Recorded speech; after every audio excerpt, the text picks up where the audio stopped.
eu quero que você abra a sua Bíblia, e é muito comum nós projetarmos muitas coisas no início do ano. Nós estabelecemos alguns alvos, ou seja, aonde nós desejamos chegar. Nós estabelecemos algumas metas e vamos aplicar aqui como prazo que eu pretendo chegar onde eu desejo. Nós vamos montando uma estrutura, esperando que coisas promissoras, que nos levem à prosperidade, às realizações, a transformações, que elas venham acontecer na nossa vida. A primeira coisa que eu queria que você entendesse é que se você decide não agir, ou você abre mão ou diminui a intensidade dos seus sonhos, ou você aumenta a sua capacidade de habilidades. A escolha é sua. Ou você vai diminuir, né, o seu prognóstico, a sua perspectiva para 2021, ou você vai aumentar o seu afinco, a sua dedicação, aquilo que você planeja fazer para que os seus sonhos se tornem realidade. É muito importante nós olharmos para esse início do ano, porque eu acho que muitos de nós já estamos aí, se não todos, estabelecendo algumas coisas que pretendemos fazer ao longo desse período. Nós aprendemos aqui no projeto Recomeçar, e este é o ano do recomeço, a possibilidade de você fazer novamente, porém agora de uma forma assertiva. À medida em que somos mais novos, a nossa margem de erros podem até ser um pouco maiores, porque nós ainda temos condições, muitas vezes, de contorná-las, mas à medida que a idade vai chegando, inevitavelmente, nós não podemos nos dar o luxo de cometer erros, porque alguns erros podem custar a vida inteira para consertá-los. E forças e dedicação que deveriam ser canalizadas para a realização de projetos futuros, acabam sendo realizadas ou canalizadas para corrigir questões do passado. Quando nós olhamos para esses estilos de vida, porque alguns vivem assim, consertando erros do passado, gastando suas energias, formatando o seu posicionamento de vida em oferecer perdão, em receber perdão, em corrigir, em pagar dívidas, em viver situações que têm a ver com aquilo que fizeram lá atrás. Outros estão vivendo situações onde estão trabalhando para que coisas ou realizações aconteçam. A opção, ela é nossa. Nós é que decidimos o que nós vamos fazer. E hoje eu quero mostrar a vocês coisas bem simples, né? Algumas diretrizes do início, talvez algumas descobertas que possam nos despertar a reavaliarmos, a reposicionarmos nossa vida. Eu costumo dizer que existem 3 máximas na vida de um ser humano. A primeira e mais importante delas: onde eu vou passar a minha eternidade. Não tem nada mais importante que isso. A vida aqui é passageira, passa rápido. Hebreus 9, 27, ao homem está determinado morrer apenas uma vez, vindo depois da morte o juízo. Salmo 90, verso 10, certo? O homem vive 70 anos, se for robusto, ele vai até os 80, onde a maioria dos dias são canseira e enfado, porque tudo passa rapidamente. A Bíblia está nos dando uma direção: a sua vida é única, a sua vida é curta e a sua vida é rápida. Você não tem margem de erros. Nós precisamos ser cautelosos, seja prudente como as serpentes e simples como as pombas. Vigiai e orai, a vigilância precedendo um sistema de defesa, para que venhamos fugir do erro. Porque, como eu digo e disse, nós podemos gastar muito tempo para corrigi-lo. Quando olhamos para isso, o que eu quero mostrar a você hoje é que nos 4 capítulos da Bíblia, no início, nós vamos descobrir algumas coisas que eu gostaria de pontuar para você. Entendendo que a Bíblia tem duas preocupações.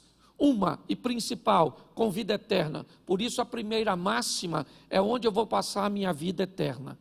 Segunda máxima de um ser humano, o que eu vim fazer aqui na terra? Minha missão. Missão é algo que está altamente integrado com identidade. Quem não descobre o que veio fazer, tem dificuldade de saber quem é. Pessoas confusas no que diz respeito às suas identidades, inevitavelmente elas têm problemas, certo? Com sua missão. Quanto mais rápido você descobrir o que você veio fazer, qual é a sua régua de medida, você para de usar a medida dos outros para estabelecer a sua. E terceira máxima, com quem eu vou viver aqui na terra? Seu casamento.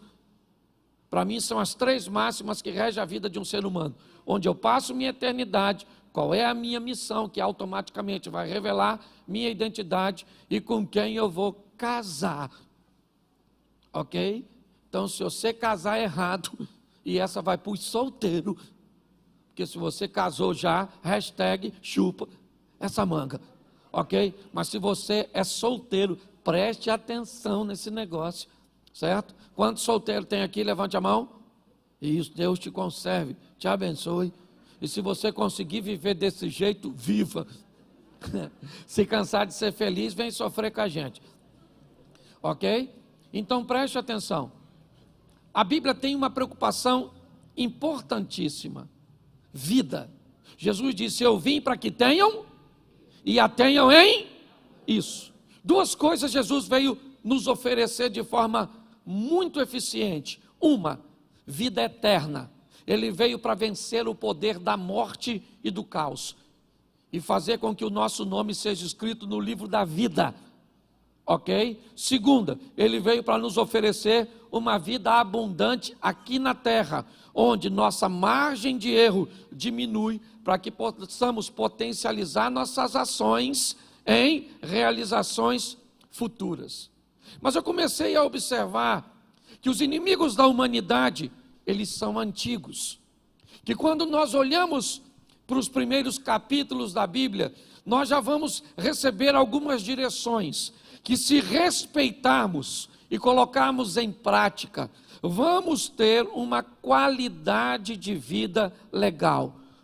Por favor, entendam o que eu vou dizer. Ah, pastor, o mais importante para mim é ir para o céu. Não é para você que é isso que é mais importante, é para todos os seres humanos. A coisa mais importante é a nossa salvação. Só que tem algum valor agregado nisso, que nós precisamos decidir se queremos para a nossa vida ou não. E pior, se não queremos, não marginalizar e não penalizar com posturas e posicionamentos incorretos de quem resolveu aceitar.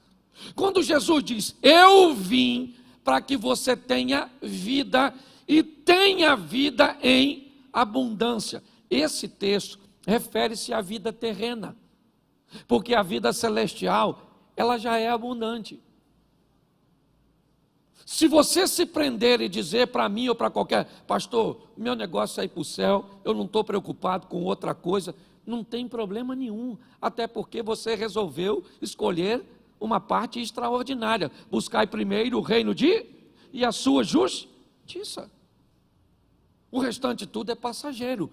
Então você tem todo o direito de dizer, pastor, eu não quero saber de prosperidade, eu não quero saber de felicidade, eu não quero saber de nada. Eu quero saber que meu nome está escrito no livro da vida e eu já estou satisfeito, estou só esperando Jesus voltar ou eu morrer. E está jóia. Tem algo de errado nisso? Claro que não. Só que a Bíblia também diz que Deus nos oferece aqui nessa terra vida abundante. Jesus disse isso a Pedro. Se você abrir mão, certo, por minha causa, você recebe 100 vezes mais aqui na terra. Então, como é que nós conseguimos alcançar esse estilo de vida de alta performance, de resultados extraordinários? em todas as áreas. E por favor, tira esse R cifrão da frente, porque parece que quando a gente fala isso, todo mundo já pensa logo em ficar rico. Nós estamos falando de prosperidade.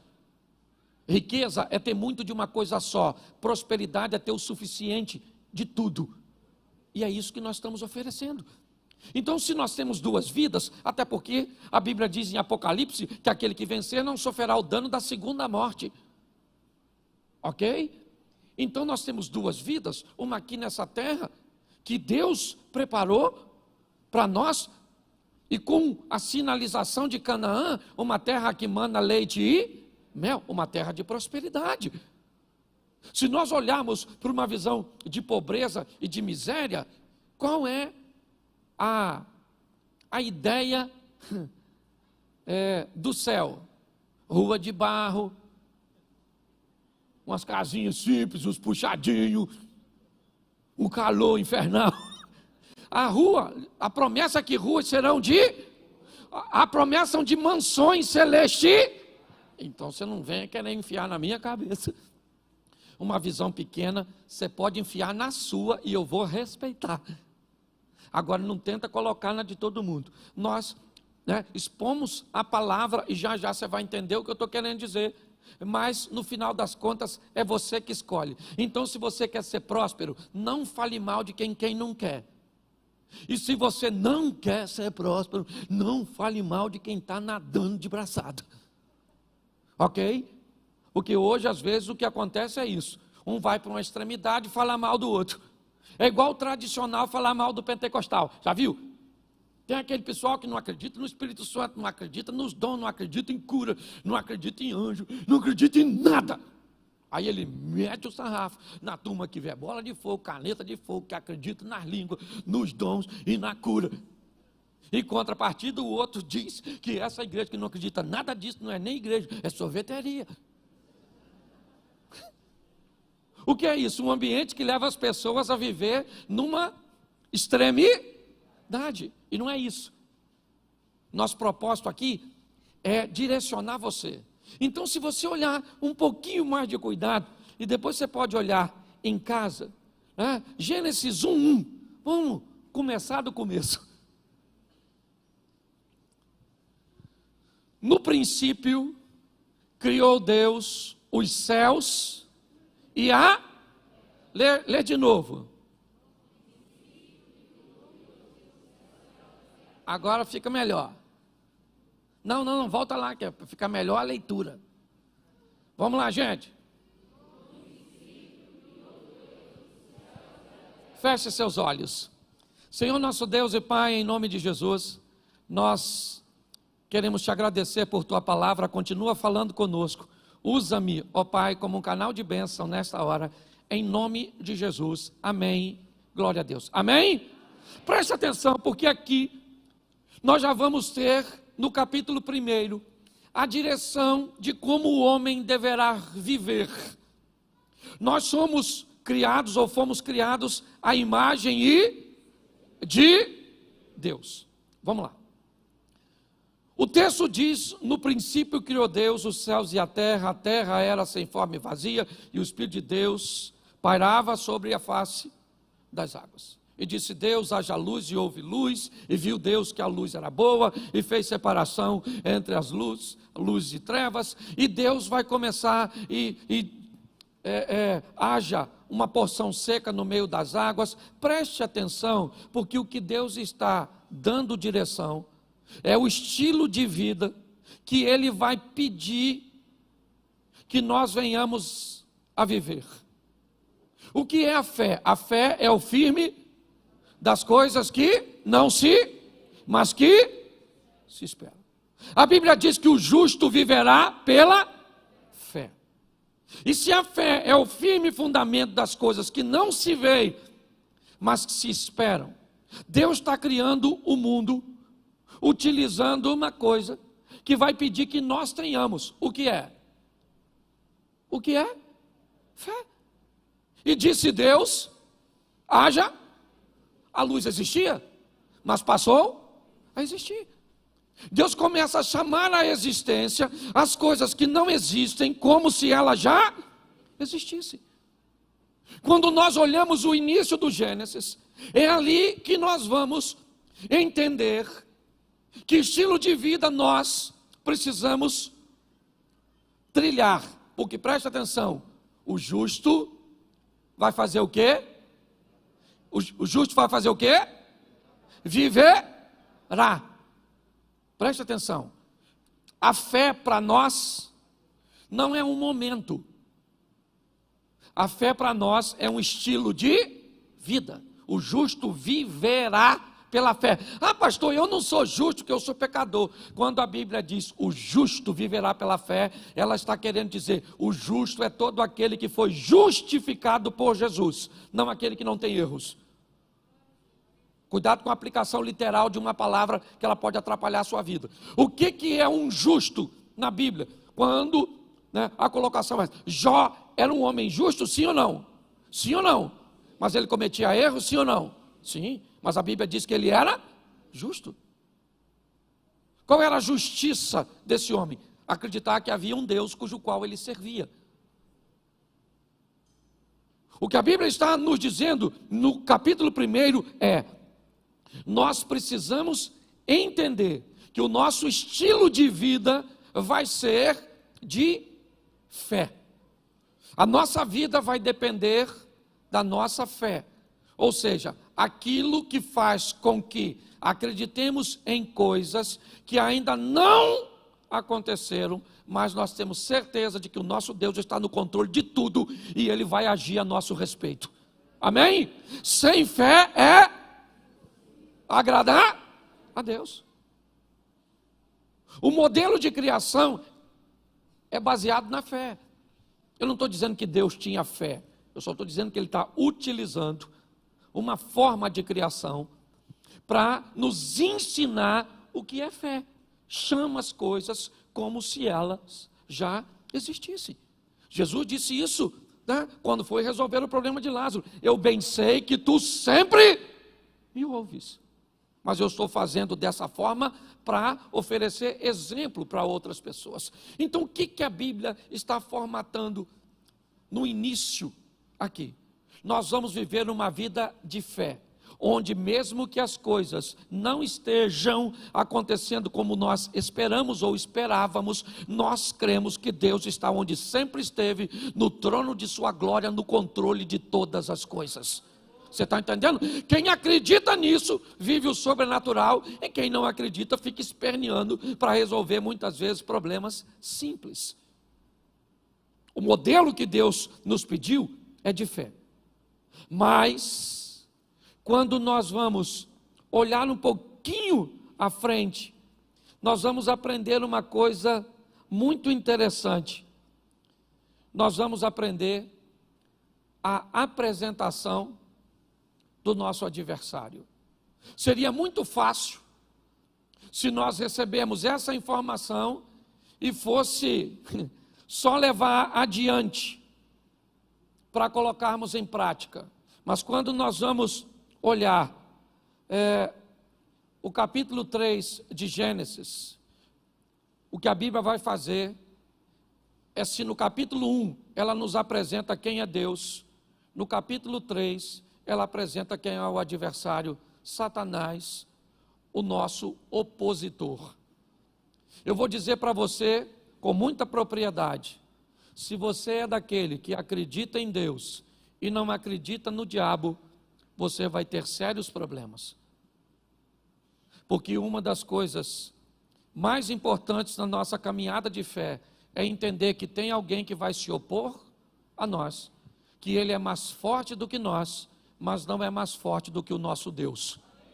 Reconhecer como nosso adversário trabalha, reconhecer quais são suas armas, reconhecer como ele ataca, vai nos dar uma grande vantagem sobre Satanás. A Bíblia nos dá algumas informações, e pastor, onde Satanás está nos primeiros capítulos? Na serpente, na figura da serpente, que tem um propósito, certo? De fazer com que o homem se perca. Quando nós olhamos, eu vou te mostrar alguns textos. 1 Pedro, capítulo 5, verso 8, coloca aí para a gente. fica numa tradução só no telão, é mais fácil. Preste atenção a algumas informações. Sede sóbrios, vigiai, porque o diabo, o vosso, isso, anda bramando como? Buscando a quem possa. O diabo é o nosso amiguinho. Amiguinho? O diabo é o nosso que busca uma ocasião para nos tragar. E o que ele vai usar para nos tragar? Para ele os fins justificam os meios. O que você precisa para ir para o inferno? É muito dinheiro? Toma, isso aí. Escutei, até com a máscara. Certo? O que você precisa? De uma mulher bonitona, maneirona. Uma mulher feia você até resiste. Mas se for cavala, tudo. Um homem, se for um meio homem, você até resiste. Mas se a senhora se depara com aquele, o que ele precisa? Botar na sua vida para te desvirtuar. A Bíblia diz que ele é seu isso aí, seu Aí eu acho maior barato que tem uns crentes que dizem assim, olha, eu tenho respeito pelo Satanás.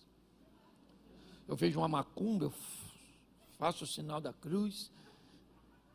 E eu, está amarrado, em nome de Jesus. Tem uns crentes muito maneiros. O diabo, ele não tem que ter o seu respeito, nem a sua admiração, nem nada seu. Ele é seu ele quer matar você, seu casamento, seus negócios, sua família, seus filhos, mas em Cristo Jesus ele está debaixo dos nossos pés. Amém? Agora eu tenho que saber, a Bíblia diz, sede sóbrio. O que é sóbrio? Lembra do João Canabrava? Sóbrio, uma mente que não esteja dopada. Ou do João Canabrava, dopada pelo álcool. Pastor, eu nem bebo, louvado seja Deus. Mas às vezes a religiosidade é uma toxina que entorpeceu a sua mente.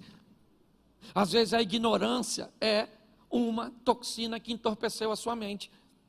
Nós precisamos entender que a Bíblia diz, sede, até porque para você vigiar você tem que estar em alerta. Porque o diabo é o vosso adversário. É isso que a Bíblia está dizendo. Vamos lá? Atos dos Apóstolos 13:10.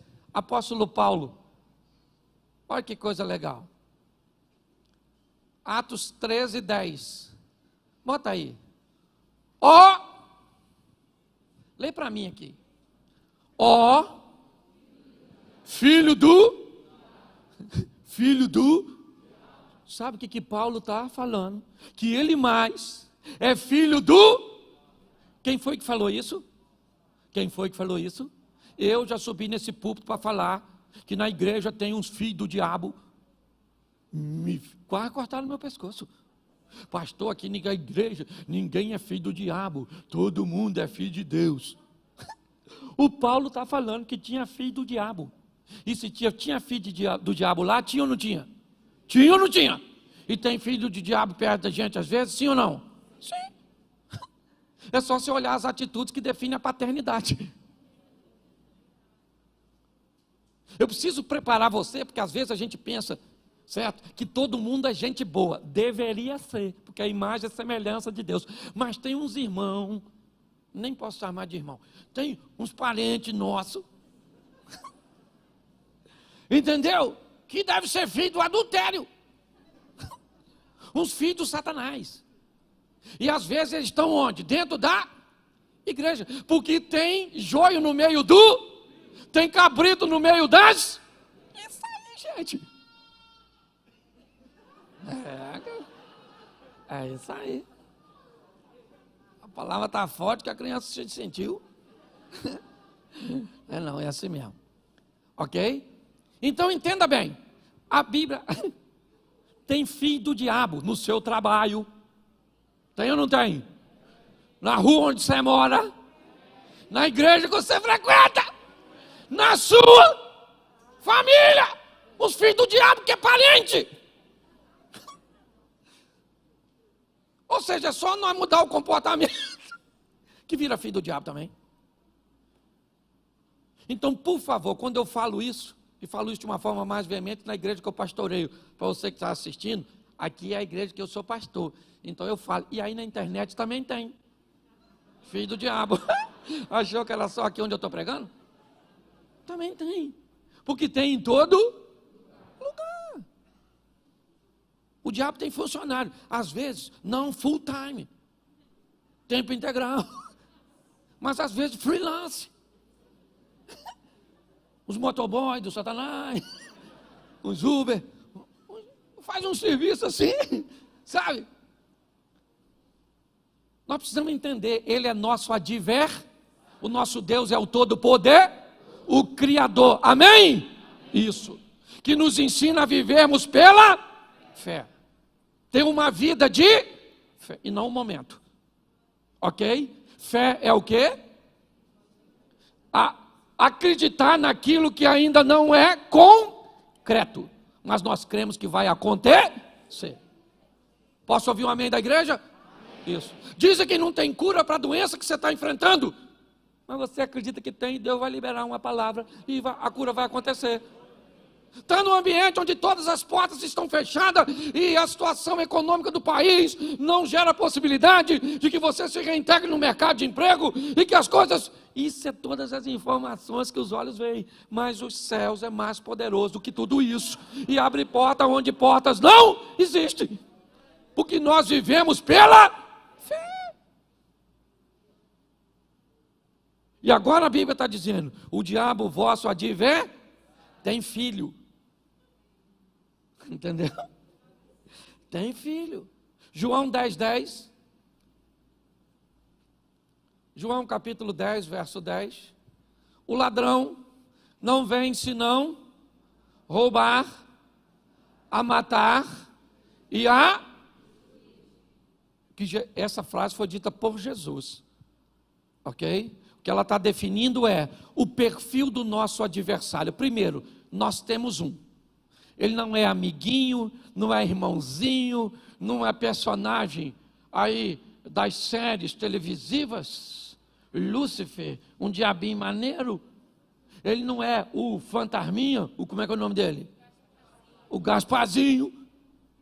O Satanás quer matar você, destruir você, e eu também. Mas nós não vamos dar mole, porque a Bíblia diz ser de sóbrio e vigie. Isso. Porque o diabo está porque o Senhor dará ordem aos seus, para que se acampe e o diabo vai ficar e Deus vai ficar isso aí.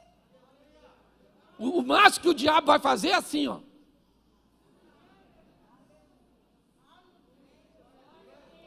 Olhar você viver o extraordinário na presença de Deus e cercado pelo Senhor. É isso. Não dá mole, porque se você for lá fora, ele te arrebenta. Quem já foi sabe. Volta tudo ferido. Eu tenho um cachorro lá no meu sítio que está atravessando esse problema. O Lourinho. Lá no sítio tem comida, tem segurança, tem tudo. Tem a espingarda, nós tem, para espantar. É de zumbi, mas tem. O Lourinho foi lá na mata. Se meteu com o bicho. O bicho arrebentou. Hoje tive que mandar botar uns remédios nele aqui, que arde. Quase chorei enquanto eu estava tomando banho para vir para a igreja. De tanto que ele chorou. Mas no final eu fiquei com pena do Lourinho, não. Porque eu pensei, Lourinho é um otário. Lá na mata tem filho do diabo também. Arrebentou meu cachorro. Quem quiser ver, pode ir lá, não estou contando história não. Lourinho está lá, amuado. Eu não posso nem falar onde é que feriram ele. Que senão vai ficar mais feio ainda. Então a função do diabo é destruir a nossa vida. Roubar, matar e destruir. Mas ele está porque Deus está e se Deus é por nós, isso é bonitinho de falar. O negócio é agir para que isso entre em cena. Sabe o que o diabo disse para Deus quando Deus perguntou: tem de vista o meu servo Jó? O diabo: tenho, de longe, porque o Senhor não deixa eu mexer em nada dele. Olha o que o diabo está falando. Esse cara vive de um jeito onde seus anjos acampam ao redor dele, e eu não tenho como entrar. Nossa casa vai ser desse jeito esse ano, nossos negócios vão ser desse jeito esse ano, nossa igreja vai viver assim esse ano, amém? Isso. Agora, isso não se conquista com isso, isso só se conquista com isso. É de joelho que nós trazemos a presença de Deus para a nossa vida e para a nossa casa. Deus está apresentando o nosso adversário. Ele tem filho? E ele quer o quê? E destruir. Amém? Amém? Então, mas vamos aqui agora para algumas armas que nós temos que enfrentar ao longo da nossa caminhada cristã. Ela também está no terceiro capítulo, porque no capítulo 1 e 2 nós vemos a criação. Deus chamando a existência, criando todas as coisas, certo? Mas no capítulo 3 nós recebemos inicialmente de forma prévia a exposição do nosso adversário. Mas quando nós vamos olhar o que eles enfrentaram no Éden e como agiram, é bem semelhante ao que nós vivemos hoje. Eu acho que vale a pena dar uma olhada. Uma das coisas que o casal que originou a humanidade enfrentou, que nós enfrentamos de uma forma muito veemente, Gênesis capítulo 3, verso 6. Preste atenção. E vendo a mulher que aquela árvore era boa para se comer, e agradável aos olhos, e árvore desejável para dar entendimento, tomou do seu fruto e comeu, e também deu ao seu marido, e ele comeu com ela. Preste atenção, deixa o texto aí, por favor. Primeira coisa que eles enfrentaram como oposição, ainda é o que nós enfrentamos até hoje, e que tem derrubado muitos de nós: o desejo pelo proibido. Eva, a mulher, olha para uma árvore e se sente atraída por ela. Aquela árvore era um local proibido, mas ela se sente atraída por aquilo que é proibido. Esse não é um problema de Eva, esse é um problema que a humanidade enfrenta o tempo inteiro. Você vai ter que lidar com Davi, o homem segundo o coração de Deus, desejando o proibido. Você vai ver reis perdendo seu reinado porque desejaram coisas que lhe eram proibidas. Quando nós olhamos para essa situação, ela ainda é o nosso inimigo hoje. Grande parte dos problemas que temos está condicionado no desejo que temos pelo proibido. Se nós entendermos isso, como vamos nos comportar mediante aquilo cujo qual Deus nos proibiu, isso define fracasso ou sucesso da nossa caminhada cristã. Muitos dizem que os desejos que eles nutrem pelo proibido são mais fortes do que eles, mas isso é mentira, porque a Bíblia diz que a tentação nunca será maior que o poder do escape. Então, se você quer dizer para mim que o seu desejo por sexo, por drogas, pelo que for que te separa de Deus, é mais forte do que o poder de Deus na sua vida, talvez simplesmente pelo distanciamento que você estabeleceu de Deus. Desejo pelo proibido. E muito pior do que é o desejo, é como as pessoas se comportam depois de descobertas. Acã, ele tem desejo pelo proibido, uma capa, o ciclo, as taças. Ele pega e esconde, porque o proibido precisa ser feito escondido. Pastor, como é que eu sei que alguma coisa é proibida? É simples, é só você olhar se existe luz para que ela seja exposta. Por que muitas pessoas escondem seu aparelho telefônico? Por que pessoas que deveriam oferecer acesso a todos, a seus, uma parte de seus dados? Eu entendo que tem informações de negócios, business, certo? Muitas pessoas, mas grande parte enfrenta problema por quê? Por causa do proibido. E se alguém faz algo proibido, é como Eva. Primeiro, olhando aqui, até mesmo para o Éden, apesar de nós olharmos inicialmente e ver apenas um casal, as coisas ainda continuam do mesmo jeito. Todas as vezes que fazemos algo, que queremos algo, fazer algo de errado, o número de pessoas que temos para desabafar ou abrir o nosso coração é muito pequeno. Porque nós temos medo. Quantas vezes Noé viu seu filho Cã pelado, nu? Mas bastou o filho ver o pai uma vez nu e foi lá fora e contou para os outros. Hoje, muitos de nós nos sentimos atraídos por situações proibidas.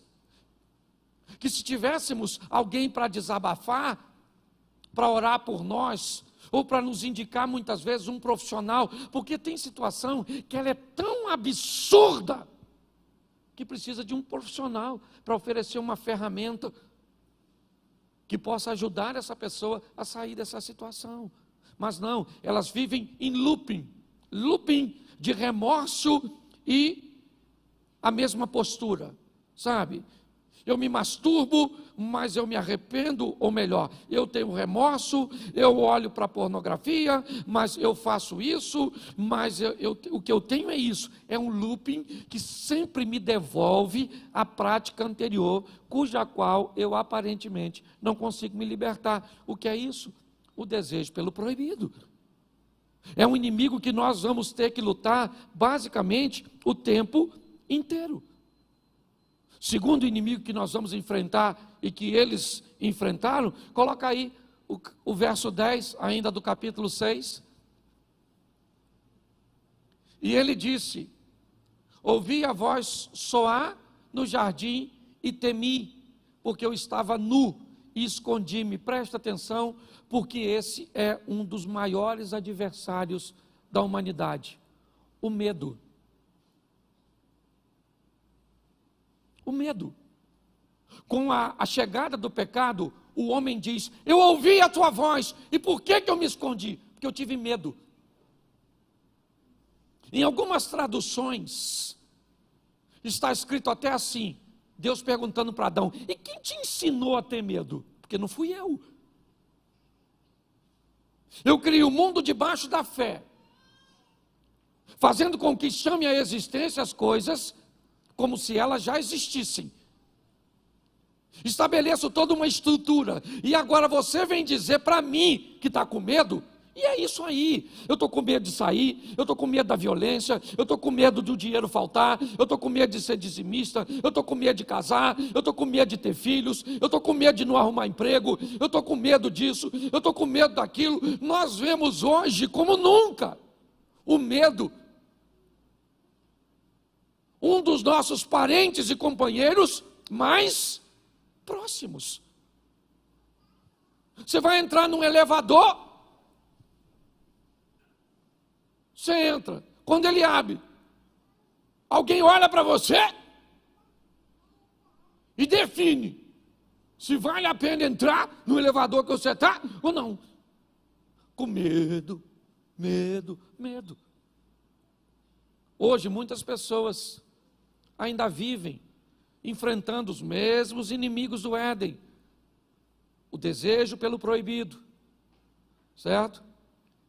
O medo ainda é um dos nossos grandes adversários. Você quer outro? Coloca aí o versículo 7, volta um pouquinho.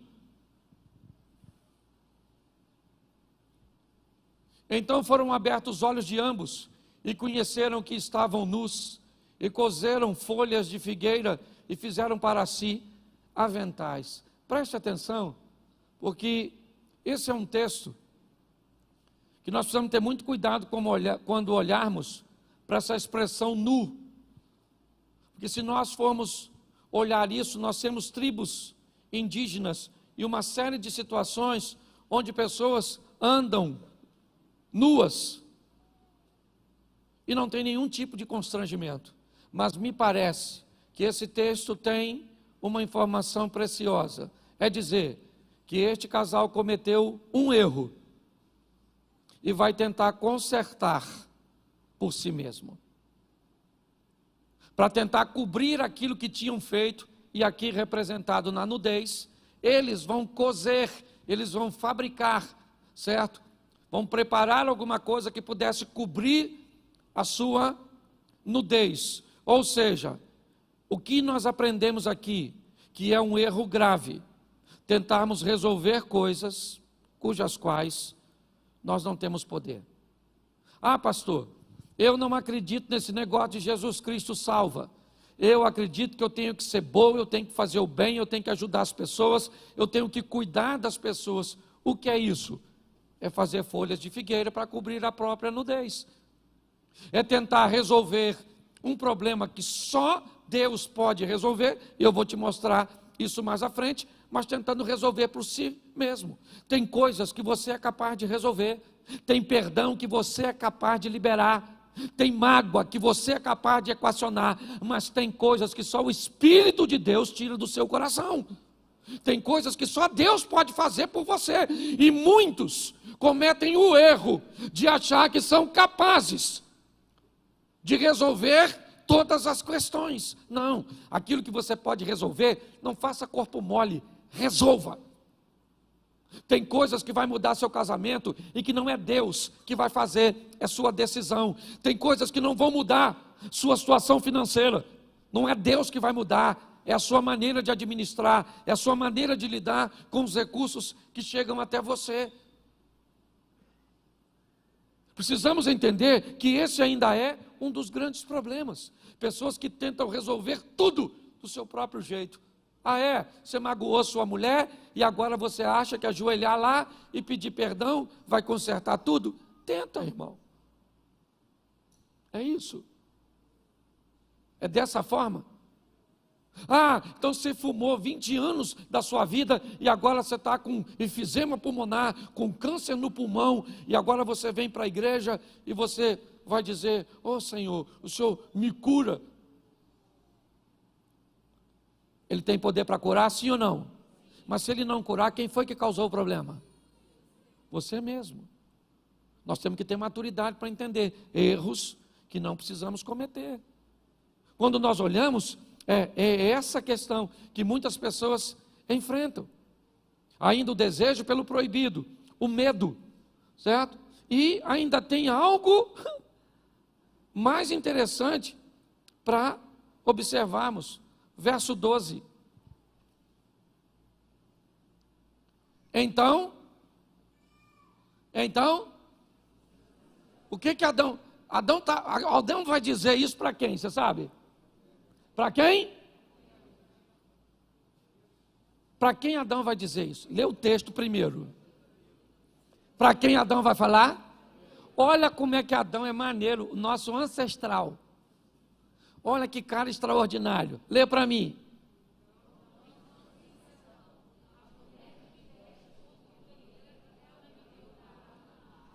O Adão acabou de botar a culpa dos seus problemas em duas pessoas. Primeiro, em Deus. E segundo, na dona Eva. O que é isso, pastor? Isso é um adversário que nós enfrentamos há muito tempo. Omissão de responsabilidade. Por que você não tem dinheiro? Por causa do Bolsonaro. Por causa do Lula. A Dilma. Por quê? Por que você não casou? Porque está todo mundo virando gay. Por que pensa aí. A culpa, por que você divorciou? Porque a culpa era da sua mulher. Aquela praga, aquela peste, que o senhor não tolerava. Botar a culpa nos outros, gente. Eu aprendi uma coisa naquele gabinete. Se você só ouvir a versão do Chapeuzinho Vermelho, o lobo sempre vai ser mau. Eu já escutei a visão da Chapeuzinho Vermelho. Quando o lobo foi lá, eu achei que ele era Chapeuzinho Vermelho. Eu achei que tinha trocado. Porque se tem uma coisa que as pessoas gostam de botar a culpa nos outros. Por que você não estuda? Por que você não trabalha? Isso aí. Por quê? Você não estuda porque não tem colégio. Entendeu? Você não trabalha porque está muito difícil. Você não é alguém que vai fazer qualquer coisa. Você é alguém que não pode trabalhar para ganhar 2, 3 mil. Isso é uma miséria. Você é alguém que vem nesse mundo para ser um cientista. Você só esqueceu da inteligência. Deixou no seu ponto de partida. A omissão ainda é um problema. Gente, não dá para ser. Por isso que Davi é chamado. O dia que o Davi, deixa eu lembrar você aqui. Lembra que o Davi olhou a Batseba tomando banho, chamou a Batseba, vem aqui Batseba, chega aí maneira, e tal, passou o serão na Batseba, e aí Batseba engravidou. Porque Deus também não dá mole não, pegou uma vez parece, engravidou. Sabe o que ele fez com o marido da mulher que ele engravidou? Mandou matar. Quem é esse cara? O Davi da Bíblia, o do gigantinho, acabei de acabar com a reputação dele para você. Tem policial aqui que ele já estava preso. Aí Deus mandou Natã. Olha que Deus foi Natã, nem foi Nagol. Deus foi lá Natã e falou: Natã, dá um pulinho lá na casa do Davi, que eu tenho umas paradas para resolver, uma resenha para resolver com ele. Você vai lá e vai falar com ele que ele adulterou e matou o cara. Davi foi, Natã falou: o cara vai me matar. Deus falou: não, conta uma historinha para ele. Aí o Natã chegou lá, contou uma historinha, né? E eu acho maior barato, porque o Natã falou assim: olha Davi, deixa eu falar uma coisa com você, aqui no seu reino tem um homem que tem uma ovelhinha e o outro tem 100. Aí vem um viajante para comer na casa desse homem que tem 100 ovelhas. Davi, sabe o que ele fez? Pegou a ovelha do vizinho que tinha uma só e comeu. Davi falou: o quê? Isso é um absurdo, um assinte. Quem é esse homem? Natã falou: tem espelho aí, irmão? Esse homem é? Aí Davi falou: ai, pequei. Ah, Frozinho, preste atenção. Quando ele descobriu que estava errado, a primeira coisa que ele fez foi o quê? Salmo 51, ainda que os meus pecados, certo? O Senhor pode me dar um coração novo, uma vida nova. O cara se arrepende. Como é que nós vamos mudar de vida se o culpado não somos nós, é sempre os outros? É o seu pai que quer acordar você cedo. E cedo você não funciona, porque você só pega depois de meio-dia. Devia ser filho de príncipe em outra vida, se ela existisse. Não, te garanto que deve ter vivido mendigo em outra época.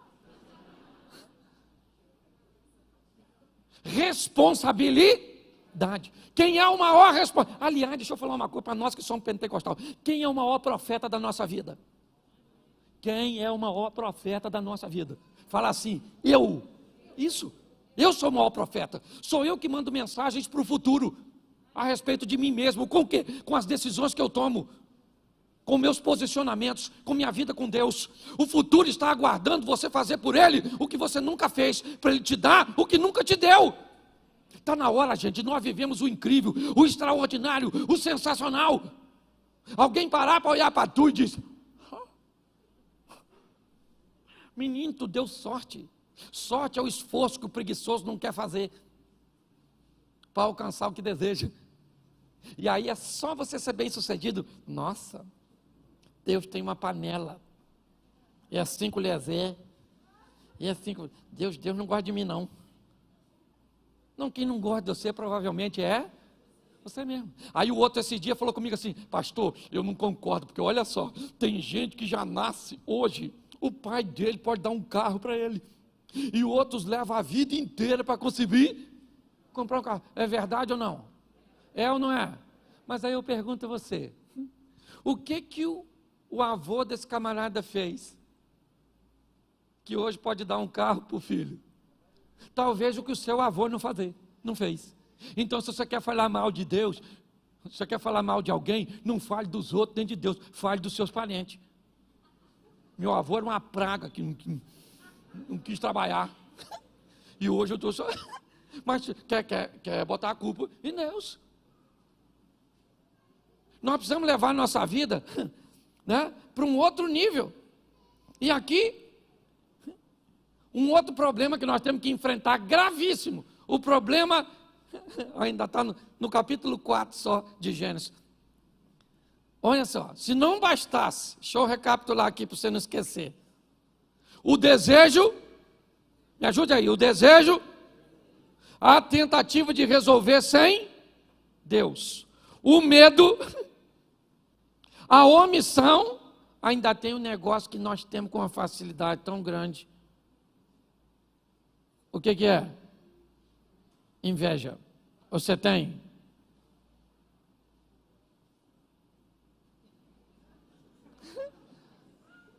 Menino, vou falar uma coisa para vocês aqui, vocês não contam para ninguém. Esses dias estou eu olhando minha rede social, quando de repente passei assim no Instagram, de uma pessoa, menino, mas ela tinha tanto comentário numa foto, aí eu botei numa minha.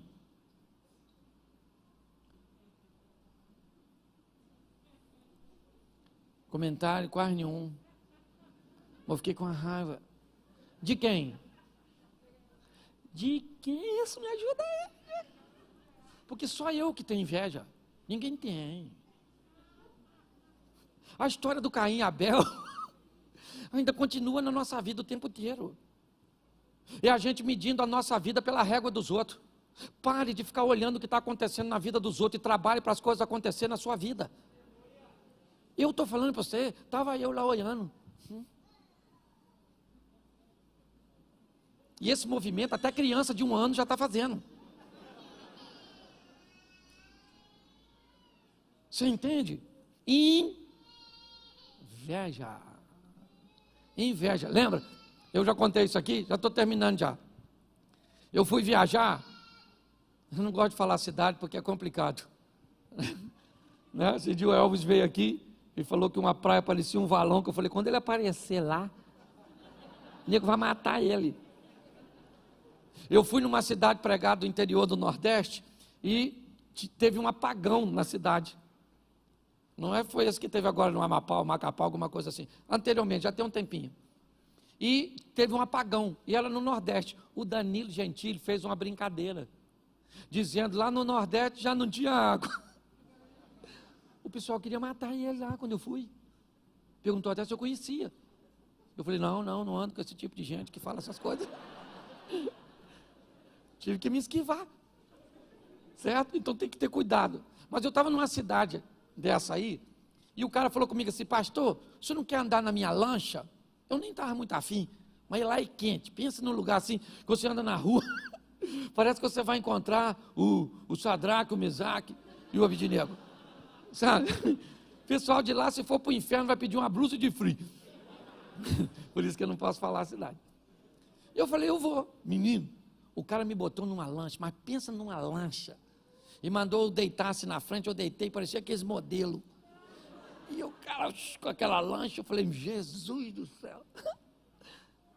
Aí no final, quando ele parou a lancha, que eu achei que já tinha acabado, ele falou, você quer me dar uma volta no meu jet ski? Eu falei, que é isso, irmão? Eu falei, você ia andar nisso não? Ele falou, é fácil. E fui eu andar num tal de um jet, gente. Se você acha que dinheiro não é para você, anota o número da conta aí, para você depositar na minha. Porque eu fiquei fascinado com aquele jet ski. Mas fiquei. Aí no final eu falei para ele, rapaz, jet ski maneiro. Ele falou, compra um para tu, pastor. Eu falei, que é isso, rapaz? Esse troço é muito caro. Ele falou assim, que caro nada. Quando ele me falou o preço, eu falei, rapaz, negócio maneiro. Saí de lá com a ideia de comprar um jet ski. Cheguei em casa, fui contar para quem? Para a esposa. Certo? Não sei se contar ou pedir autorização. Contar é uma maneira masculina de defender o território. Falei para minha mulher, filha, eu vi um negócio super maneiro. que eu vou comprar para a gente. Fui eu que andei, já disse que era para nós. Já dá uma confusão danada, né? Ela falou o quê? Eu falei, um jet ski, menina. É extraordinário. E ela me fez uma pergunta que eu não tinha parado para pensar. Para nós andar onde, Cláudio? Eu falei, você sabe que eu não sei? Eu só queria ter. Porque na maioria das vezes nós queremos coisas que nós, na verdade, não. Mas só porque os outros ainda é um problema nosso. Está assim de gente endividada porque compra o que não precisa para pagar com dinheiro que não tem, para mostrar para quem não gosta. E o culpado quem é? Satanás, devorador. Tem gente que está com o nome mais sujo que o do Satanás. Serasa. Você está rindo de quem? De mim? Mas você sabe o que é mais legal de tudo isso? É que apesar da inveja, da omissão de responsabilidade, do medo, da tentativa de resolver sozinho e dos desejos proibidos, por causa disso, lá no Éden, Deus expulsou o homem. Mas antes de expulsar, coloca o versículo 21, por favor.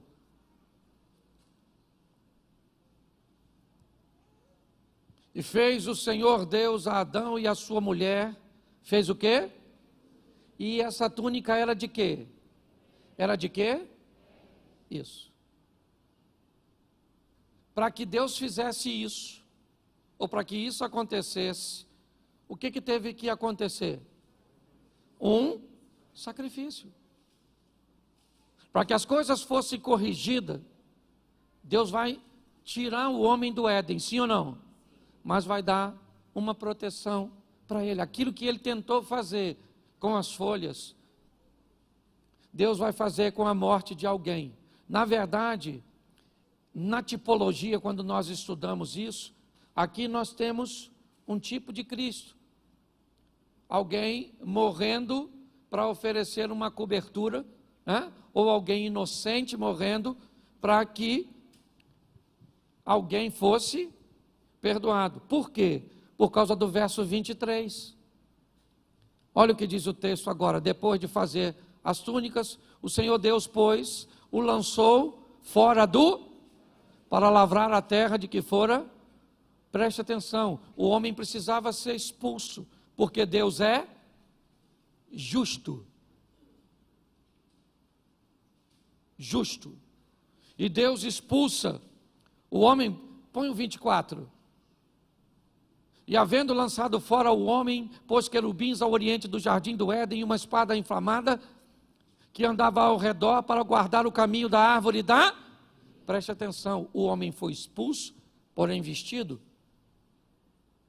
Ou seja, com sangue sendo derramado para que ele pudesse ser coberto, numa postura do Velho Testamento, para que ele não tivesse mais acesso à árvore da vida. Só que se Deus é justo, o pecado entrou por quem? Quem deu margem ao pecado? Adão. Sim ou não? Sim, eu tenho uma palavra que eu falo que para mim foi um erro de comunicação. Quando Eva está conversando com o Satanás, é fácil descobrir que ela não entende do que está falando. As informações que Adão deu a Eva, no que diz respeito a que ele recebeu, não eram fidedignas. É fácil notar que Eva não sabe o que ela está conversando, ou o que ela está defendendo, o que ela está afirmando para Satanás. Por isso, ela acaba perdendo a batalha. Quando nós olhamos para esse momento, o que nós vemos? Por um homem, ou seja, por Adão, o pecado entra no mundo. E Romanos 5,19, se a justiça vai acontecer, ela tem que ser desse jeito. Romanos 5,19, porque como pela desobediência de um só homem, muitos foram feitos pecadores, assim pela obediência de muitos serão. Por isso, Jesus não pôde usar nenhum de seus poderes para coibir o pecado. e a pressão que a desobediência exercia sobre ele na carne. Porque se o pecado entra por um homem, e Deus é justo, esse homem que veio tirar tem que ter a mesma capacidade mental, o mesmo poder que esse que permitiu a entrada, senão não há justiça. Só que Apocalipse diz uma coisa e eu termino aqui, Apocalipse 2:7, por causa deste homem, certo, da obediência deste homem, nós podemos fazer parte ou trazer esse texto para a nossa vida. Quem tem ouvidos, ouça o que o Espírito diz às igrejas. Ao que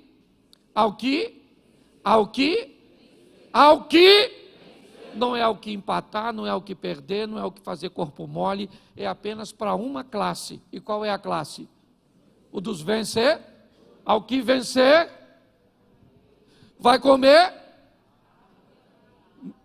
no meio a árvore que hoje está guardada por uma espada inflamada. Por causa de Adão, perdemos o direito, mas em Cristo recebemos novamente a oportunidade.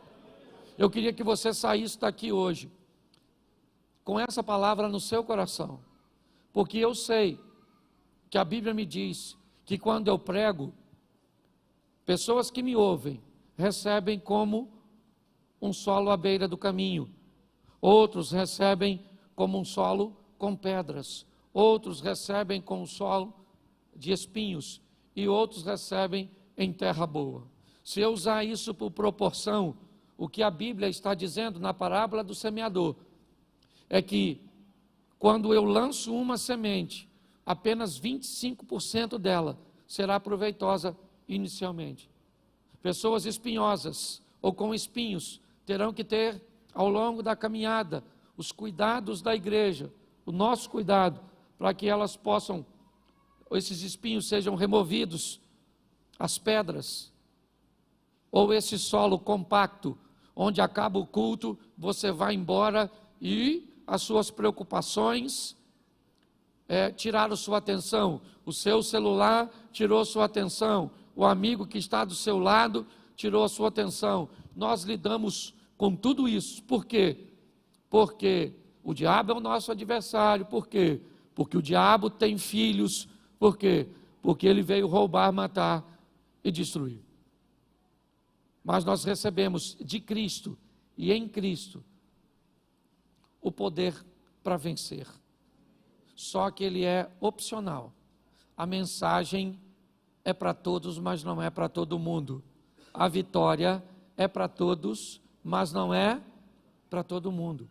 Porque todos ouvem, mas nem todo mundo recebe e toma o posicionamento. Que esse seja um ano de recomeço para você e para a sua história em todos os segmentos. E se você gostou dessa mensagem, curte, compartilha e se inscreva no canal. Eu sou Márcio Martins e eu vou ajudar você a realizar o seu sonho.